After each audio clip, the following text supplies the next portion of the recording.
All right, hey guys, OFD checking in here, and today it's finally time to take a look at the Steel Dive Willard Homage watch. Got this watch about a week ago, guys. You can see I've already got it off the bracelet and the rubber strap. I've got it on a NATO strap here. There's a NATO strap from Homage. But guys, I'm really pretty impressed with this watch, and I want to thank you guys, my viewers, for turning me on to this company. When I did the Seiko Willard reissue review, you guys left comments down below saying, hey, really check out the Steel Dive. It's available out there, and it's a really, really cool watch, and you guys were definitely right. So let's go ahead and get the size of the watch out of the way. You've got a 44mm case from side to side on this watch, of course, not including the crown to crown guards.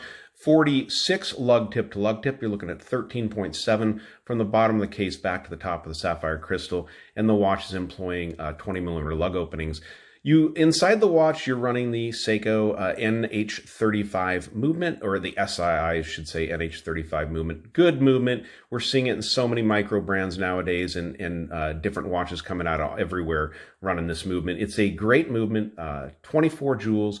Beats at 21,600 vibrations per hour, hackable, hand windable, and as you guys can see, you get the date functionality over here at the 3 o'clock position. So the watch is really, really well put together, guys. I'm going to bring it up here a little closer so we can check out the dial. The dial on the watch is beautiful, this stunning blue. I chose the blue one because actually they just released the Seiko in a blue dial, and I was like, oh, that's beautiful, but didn't want to spend $1,300 on another Willard, so decided to go with this one. I like the blue. I love that pop of blue, and I wanted to show you guys, check the rehaut out on the watch, how it catches the light like that. That blue swirl looks really nice. The applied indices put on the watch very well, polished all the way around, all done very nicely, and we'll get that pop of those polished hands on the watch. Really, really done well, and very reminiscent of your original 6105.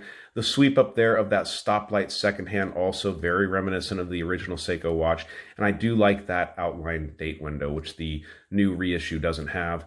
The Steel Dive logo, simple and clean up there at 12 o'clock, and the automatic water resistant and 300 meters down here.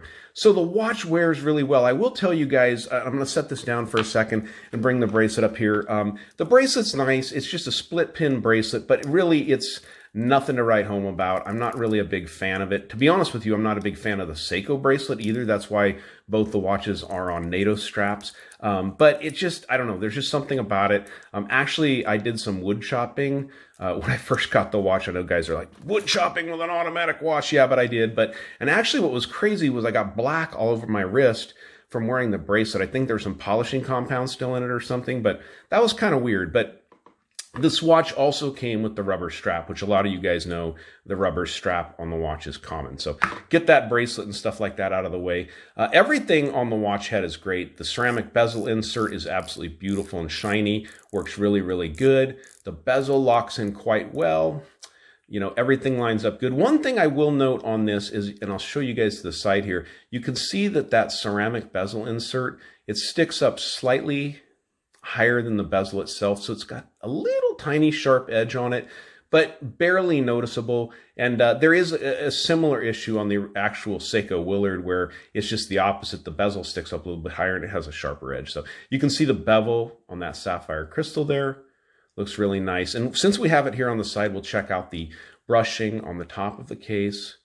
You guys can see done very well. It meets up with that polishing along the side. Now, I'm not going to say that this is Seiko style polishing, but it is really nice. It is a signed crown. You see the Steel Dive logo there. And we'll go ahead and take the NATO strap off here and take a look at the case back. Like I said, well, I didn't tell you guys, but this is running some small spring bars. So you're not going to have the big fat Seiko style spring bars on the watch, which kind of threw me off because the rubber strap actually has big Seiko style holes in it. But yeah, small spring bars, no big deal. You can see the case back, Steel Dive logo, lets you pretty much know everything, the NH35 movement, sapphire crystal, 300 meters of water resistance. So really, really nice looking watch overall. Like I said, paired it with this hemset strap, and I really like the way this pairing looks on here. Couldn't get that put back together. So guys, for the price point, definitely something you guys want to look at. I know they've got black, they've got green. They've got this blue one. I think the blue is the prettiest one out there.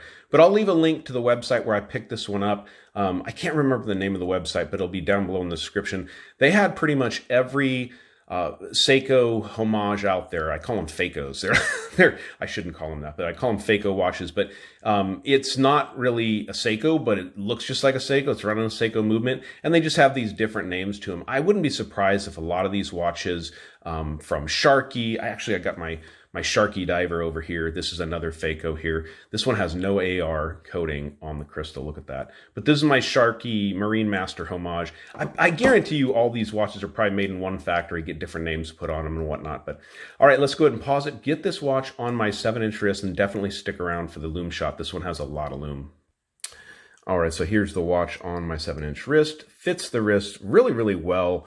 Funny thing is, it actually feels, or it wears bigger than the actual Seiko Willard reissue for some reason. It's actually a slightly bigger case. I'm going to do a side-by-side comparison eventually down the road here of the two watches, but it does wear a little bit bigger than the new Willard reissue. But it looks great on the wrist. I love it paired with this hemset strap. That looks spectacular. And that it is a flashy, pretty watch with that polished ceramic bezel insert. Really, really does look good. So let's dim the lights and check out the lume. All right, so I have no idea, what grade or type of lume they're using on this watch, but it's really nice. And I like the fact that, oops, bumped the camera there, guys. I like the fact that they're using two different colors. You've got the blue on the bezel insert and the green on the dial. So applied nicely, and guys, it works through the night. Once you charge it up, it really, really lasts. So cool looking watches for the money. For 120, 130 bucks, you really can't go wrong, guys. So, all right, guys, been the Steel Dive, the Willard Homage watch, looking really good. You like the video, give me a thumbs up down there at the bottom. And if you've not subscribed to the OFD channel yet, please do. Please do. Thanks, guys.